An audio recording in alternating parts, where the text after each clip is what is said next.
Ask you, does large-scale Somali immigration make Minnesota stronger or weaker? Certainly stronger.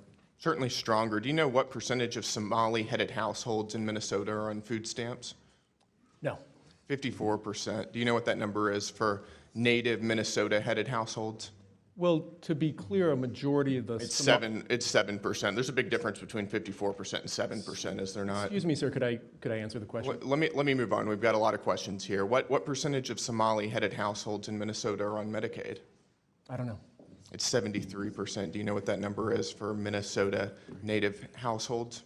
Again, you're using the phrase Minnesota native households, but the majority... The number is 18%. That's quite an astounding difference. I think we would agree. Can I answer the question, please? Let me ask you one more, and then we can go on to that. What percentage of Somali-headed households are on welfare in general? I don't know.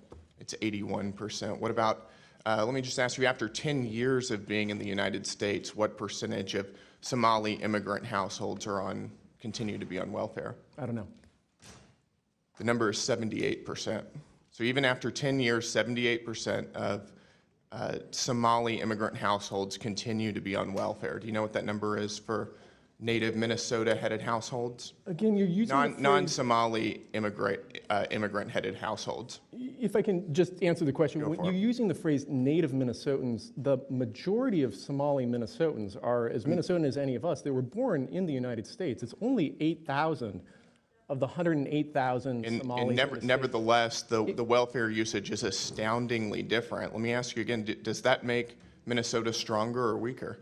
Again, I'd like the opportunity to answer the question here. Go for it.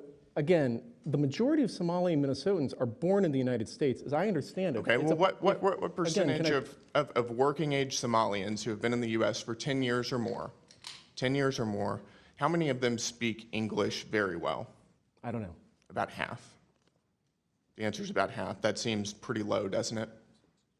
Again, I keep trying to... It doesn't sound like something that makes our country stronger to me, and I think most Americans would agree with me on that.